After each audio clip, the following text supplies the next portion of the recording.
السلام علیکم۔ آج فتح مکہ کا مختصر سا واقعہ آپ لوگوں کو بیان کروں گا، جس میں لشکر اسلام کا جاہ و جلال اور اس کی شان بیان کی گئی ہے۔ تو آپ سبھی کو معلوم ہے فتح مکہ 8 ہجری بمطابق 630 جنوری عیسوی کو وقوع پذیر ہوا تھا۔ تو لشکر اسلام کی شان یہ تھی کہ جب مجاہدین اسلام کا لشکر مکہ کی طرف بڑھا تو حضور صلی اللہ علیہ وسلم نے حضرت عباس رضی اللہ عنہ سے فرمایا کہ آپ ابو سفیان کو کسی ایسے مقام پر کھڑا کر دیں، یہ اپنے آنکھوں سے افواج الہی کا جلال دیکھ لیں۔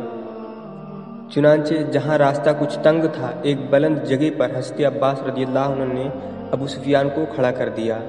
تھوڑی دیر کے بعد اسلامی لشکر سمندر کی موجوں کی طرح امڑتا ہوا روانہ ہوا اور قبائل عرب کی فوجیں ہتھیار سج کر یکی بعد دیگرے ابو سفیان کے سامنے سے گرنے لگتی۔ پھر اسی وقت اسلامی لشکر میں سب سے پہلے قبیلہ غفار کا باوقار پرچم نظر آیا۔ ابو سفیان نے سہم کر پوچھا کہ یہ کون لوگ ہیں؟ تو حضرت عباس رضی اللہ عنہ نے کہا کہ یہ قبیلہ غفار کے شہ سوار ہیں۔ ابو سفیان نے کہا کہ مجھے قبیلہ غفار سے کیا مطلب ہے؟ پھر جوہینہ، پھر سعد بن حزیم، پھر سلیم کے قبائل کی فوجیں زرق برق ہتھیاروں میں ڈوبے ہوئے پرچم لہراتے اور نعرہ تکبیر کا نعرہ بلند کرتے ہوئے سامنے سے نکل گئے۔ ابو سفیان ہر فوج کا جاہ و جلال دیکھ کر مرعوب ہو گیا، اس کی عقل دنگ ہو گئی، اور حضرت عباس رضی اللہ عنہ سے ہر فوج کے بارے میں پوچھتے جاتے تھے کہ یہ کون ہے، یہ کن لوگوں کا لشکر ہے۔ اس کے بعد جب انصار کا لشکر پر انوار اتنی عجیب و شان اور شوکت کے ساتھ سامنے آیا تو دیکھنے والوں کا دل دہل گیا۔ ابو سفیان نے اس فوج کی شان و شوکت سے حیران ہو کر کہا کہ اے عباس، یہ کون لوگ ہیں؟ آپ نے فرمایا کہ یہ انصار ہیں۔ ناگہاں انصار کے عالم بردار حضرت سعد بن عبادہ رضی اللہ عنہ جھنڈا لیے ہوئے ابو سفیان کے قریب سے گزرے، اور جب ابو سفیان کو دیکھا تو بلند آواز سے کہا کہ اے ابو سفیان، الیوم یوم الملحمۃ، الیوم تستحل الکعبہ، آج خوب لڑائی کا دن ہے، جنگ کا دن ہے، آج کعبہ میں خوریزی حلال کر دی جائے گی۔ ابو سفیان یہ سن کر گھبرا گئے اور حضرت عباس رضی اللہ عنہ سے کہا کہ اے عباس سن لو، آج قریش کی ہلاکت تمہیں مبارک ہو۔ ابو سفیان نے حضرت عباس رضی اللہ عنہ کی یہ خوشخبری بھی دے دی کہ اے عباس سن لو، آج تو قریش کی ہلاکت کا دن ہے، آج قریش کی ہلاکت تمہیں مبارک ہو۔ پھر ابو سفیان کو چین نہیں آیا تو پوچھا کہ بہت دیر ہو گئی، ابھی تک میں نے محمد صلی اللہ علیہ وسلم کو نہیں دیکھا کہ وہ کون سے لشکر میں ہے۔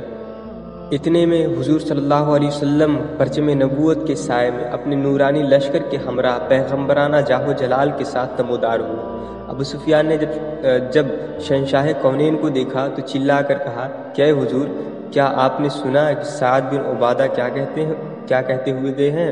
حضور صلی اللہ علیہ وسلم نے ارشاد فرمایا کہ ابو سفیان بتاؤ انہوں نے کیا کہا۔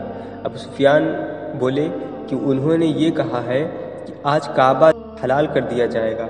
آپ نے ارشاد فرمایا کہ سعد بن عبادہ نے غلط کہا، آج تو کعبہ کی عظمت کا دن ہے، آج تو کعبہ کو لباس پہنانے کا دن ہے۔ آج حضور صلی اللہ علیہ وسلم نے فرمایا کہ سعد بن عبادہ نے اتنی غلط بات کیوں کہہ دی؟ آپ نے ان کے ہاتھ سے جھنڈا لے کر ان کی بیٹی قیس بن سعد رضی اللہ عنہ کے ہاتھ میں دے دیا۔ اور ایک روایت یہ ہے کہ جب ابو سفیان نے بارگاہ رسول میں یہ شکایت کی کہ یا رسول اللہ، ابھی سعد بن عبادہ یہ کہتے ہوئے گئے ہیں کہ الیوم یوم الملحمہ، آج گھمسان کی لڑائی کا دن ہے، آج خوب لڑائی کا دن ہے، تو حضور صلی اللہ علیہ وسلم نے ناراضگی کا اظہار فرماتے ہوئے ارشاد فرمایا کہ سعد بن عبادہ نے غلط کہا، بلکہ اے ابو سفیان، الیوم یوم المرحمہ، آج کا دن تو رحمت کا دن ہے، آج کا دن تو رحمت والے کا دن ہے۔ پھر فاتحانہ شان و شوکت کے ساتھ بانی کعبہ کے جانشین حضور رحمت للعالمین نے مکہ کی سرزمین میں نزول جلال فرمایا اور حکم دیا کہ میرا جھنڈا مقام حجون کے پاس گاڑا جائے، اور حضرت خالد بن ولید رضی اللہ عنہ کے نام فرمان جاری فرمایا کہ وہ فوجوں کے ساتھ مکہ کے بالائی حصے یعنی قدا کی طرف سے مکہ میں داخل ہو۔ یہ تھا لشکر اسلام کا جاہ و جلال اور ان کی شان و شوکت۔ اور اس میں ایک چیز اور بتا دینا چاہوں گا، کچھ لوگوں کو شاید نہ معلوم ہو کہ انصار کسے کہتے ہیں، انصار کی بہت ہی شان و شوکت بیان کی گئی۔ انصار کا جب لشکر سامنے آیا تو اس کے بارے میں ابو سفیان نے بالخصوص پوچھا تو انصار کی شان کیا ہے۔